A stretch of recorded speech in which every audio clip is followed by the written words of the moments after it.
ಸಲ ನನಗೆ ಪ್ರಶ್ನೆ ಮಾಡಿದ್ರು ಮತ್ತೆ ನನಗೆ ಫೋನ್ ಮಾಡಿ, ಇಲ್ಲ ನೀವೇ ಮಾಡಬೇಕು, ನೀವು ಮಾಡ್ತೀರಾ ಅನ್ನೋ ಕಾನ್ಫಿಡೆನ್ಸ್ ನನಗಿದೆ, ಹಾಗೆ ಹೀಗೆ ಅಂತ ಹೇಳಿದ್ರು. ಅದಕ್ಕೆ ನಾನು ಸರ್ ನಂಬಿ ನನ್ನನ್ನು, ನಾನು ಈ ಥರ ಇಷ್ಟು ಸಿನಿಮಾಗಳಲ್ಲಿ ಬರೀ ನಗಿಸಿದ್ದೀನಿ, ನನಗೂ ಸೆಂಟಿಮೆಂಟ್ ಕ್ಯಾರೆಕ್ಟರ್ ಮಾಡಬೇಕಂತ ಆಸೆ, ಆದರೆ ನನಗೆ ಯಾರೂ ಕೊಡಲ್ಲ ನನಗೆ ಸೆಂಟಿಮೆಂಟ್ ಕ್ಯಾರೆಕ್ಟ್ರು.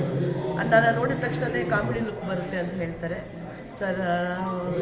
ನಾನು ಮಾಡೋದಕ್ಕೆ ಪ್ರಯತ್ನ ಪಡ್ತೀನಿ ಸರ್, ಒಂದು ಸಲ ಕೊಟ್ಟು ನೋಡಿ ಅಂತ ಅಂದರೆ ಸರ್ ಅದಕ್ಕೆ ನಿಜವಾಗ್ಲೂ ಮಾಡ್ತೀರಲ್ಲಮ್ಮ ಅಂತ. ಮಾಡ್ತೀನಿ ಸರ್, ನೀವೇನು ಅಂದ್ಕೊಂಡಿದ್ರೆ ಒಂದು ಕೈ ಜಾಸ್ತಿ ಮಾಡೋದಕ್ಕೆ ಪ್ರಯತ್ನ ಪಡ್ತೀನಿ ಅಂತ ನಾನು ಹೇಳಿದ್ದೀನಿ. ಸೊ ಈಗ ಸ್ಕ್ರೀನ್ ಮೇಲೆ ಬಂದು ನೀವೆಲ್ಲ ನೋಡಿದ್ರಿ. ಸೊ ಎಲ್ಲರೂ ಹೇಳಿದ್ರು, ನಾನು ಹೇಳೋದಕ್ಕಿಂತ ಜನ ಹೇಳಿದ್ರಲ್ಲ ತುಂಬ ಅದ್ಭುತವಾಗಿ ಮಾಡಿದ್ದಾರೆ ಅಂತ. ನನಗಷ್ಟೇ ಸಾಕು, ಅದು ನನಗೆ ಸಕ್ಸಸ್. ಅಂದರೆ ನನಗೆ ಕಾನ್ಫಿಡೆಂಟ್ ಏನು ಅಂತಂದರೆ, ನಾನೀಗ ಸೆಂಟಿಮೆಂಟ್ ಕ್ಯಾರೆಕ್ಟರ್ಸು ನಾನು ಮಾಡಬಲ್ಲೆ. ಒಂದು ಕಲಾವಿದೆ ಎಲ್ಲ ಥರದ ಪಾತ್ರ, ನಿಜ ಹೇಳಬೇಕು ಅಂದರೆ ಒಂದು ಕಾಮಿಡಿ ಆ್ಯಕ್ಟರು ಎಲ್ಲ ಥರದ ಪಾತ್ರ ಅವ್ರು ಮಾಡೋಕ್ಕೆ ಬರುತ್ತೆ, ಆಗುತ್ತೆ, ಆದರೆ ಕೊಡೋದಿಲ್ಲ, ಅವಕಾಶ ಕೊಡೋದಿಲ್ಲ.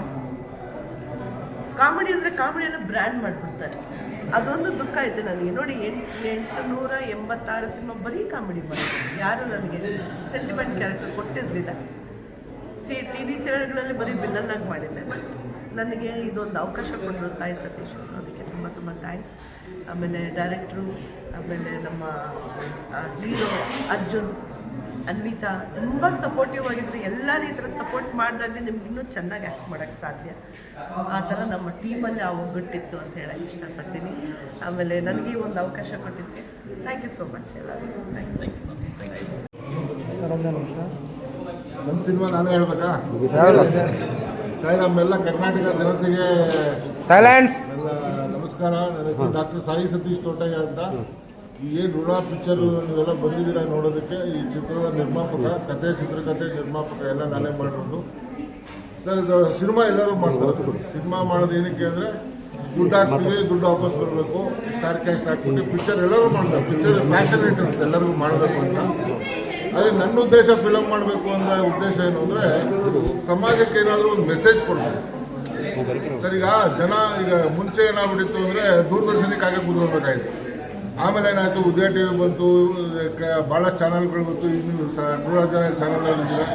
ಈಗೇನಾಗಿದೆ, OTT ಪ್ಲಾಟ್ಫಾರ್ಮ್ ಬಂದಾಗಿಂದ ಎಲ್ಲ ಮೊಬೈಲ್ ಇಟ್ಕೊಳ್ಳೋಕೆ ಶುರು ಮಾಡಿಬಿಟ್ಟಿದೆ. ಥಿಯೇಟ್ರಿಗೆ ಹೋಗಿ ನೋಡೋಂಥ ಜನ ಭಾಳ ಕಡಿಮೆ ಅಲ್ವಾ? ಈ ಮೊಬೈಲಲ್ಲಿ ಒಳ್ಳೆ ಸಂದೇಶ ಕೊಡಬೇಕು ಜನಕ್ಕೆ. ಸುಮ್ಮನೆ ಫೈಟಿಂಗು ಅದು ಇದು ಮಾಡೋದಕ್ಕೆ ಪ್ರಯೋಜನ ಬರೋಲ್ಲ. 4 ಜನ ಅದನ್ನು ನೋಡಿ ಒಂದು ಬುದ್ಧಿ ಕಲಿಬೇಕು, ಹೆಂಗೆ ಬದುಕಬೇಕು, ಜೀವನದಲ್ಲಿ ಹೆಂಗಿರಬೇಕು ಅನ್ನೋ ಒಂದು ಬುದ್ಧಿ ಕಲಿಯುವಂಥ ಒಂದು ವಂಡರ್ಫುಲ್ ಕಾನ್ಸೆಪ್ಟ್ ಮಾಡಿದ್ವಿ. ದಯವಿಟ್ಟು ಎಲ್ಲ ನೋಡಿ. ಆಲ್ ಓವರ್ ವರ್ಲ್ಡಲ್ಲಿ OTT ರಿಲೀಸ್ ಮಾಡ್ತಾ ಇದ್ದೀವಿ. ದಯವಿಟ್ಟು ಎಲ್ಲರೂ ನೋಡಿ ನಮ್ಗೆ ಸಹಕರಿಸಬೇಕು, ಪ್ರೋತ್ಸಾಹಿಸಬೇಕು ಅಂತ ಕೇಳ್ಕೊಳ್ತೀವಿ. ನನ್ನ ಹೆಸರು ಪೂರ್ಣಿಮಾ ಕಶ್ಯಪ್ ಅಂತ.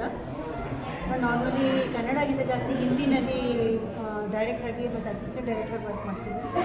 ಇದೊಂದು ಚಲನಚಿತ್ರ ಋಣ. ನಿಜವಾಗ್ಲೂ ನನಗೆ ಏನಪ್ಪ ಹೇಗಿರ್ಬೋದು ಅಂದ್ಕೊಂಡೆ. ನಿಜವಾಗ್ಲೂ ಅದ್ಭುತವಾದ ಸಿನಿಮಾ. ನಮ್ಮ ರೇಖಾ ದಾಸ್ ಮೇಡಮ್ ಅಂತೂ ನಿಜವಾಗ್ಲೂ ನಾವು ಒಂದು ಬ್ರ್ಯಾಂಡ್ ಮಾಡಿಟ್ಬಿಟ್ವಿ. ರೇಖಾ ದಾಸ್ ಅಂದರೆ ಕಾಮಿಡಿ ಅಂತ. ಬಟ್ ಆದರೆ ಈ ಮೂವಿನಲ್ಲಿ ಕಂಪ್ಲೀಟ್ ಅವ್ರದ್ದು ಎಕ್ಸ್ಟ್ರೀಮ್ ಇದ್ದಾರೆ.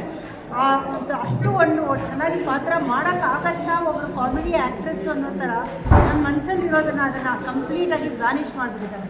ನಮ್ಮ ಹೀರೋ ಅರ್ಜುನ್ ರಾವ್ ತುಂಬ ಅವ್ನು ಲಾಸ್ಟ್ ಕ್ಲೈಮ್ಯಾಕ್ಸ್, ನಾವು ಕೆಲವೊಂದು ಮೂವಿಗಳಲ್ಲಿ ಫುಲ್ ಮೂವಿ ಹೆಂಗೋ ಇದೆ ಅಂತಂದ್ರೆ ಕ್ಲೈಮ್ಯಾಕ್ಸಲ್ಲಿ ಟೇಕ್ ಆಫ್ ಆಗುತ್ತೆ ಅಂತಾರಲ್ಲ, ಇದು ಈ ಮೂವಿನಲ್ಲಿ ಸ್ಟಾರ್ಟಿಂಗಿಂದ ಎಂಡಿಂಗ್ವರೆಗೂ ಟೇಕ್ ಆಫ್ ಆಗ್ತಾನೆ ಇತ್ತು. ತುಂಬ ಒಳ್ಳೆಯ ಸಿನಿಮಾ. ಖಂಡಿತ ಎಲ್ಲರೂ ಇಂಥ ಒಳ್ಳೆಯ ಸಿನಿಮಾನ ಪ್ರೋತ್ಸಾಹ ಮಾಡಬೇಕು ಅಂತ ನಾನು ಎಲ್ಲರೂ ಬೇಡ್ಕೊಳ್ತೀನಿ. ತುಂಬ ಒಳ್ಳೆಯ ಸಿನಿಮಾ.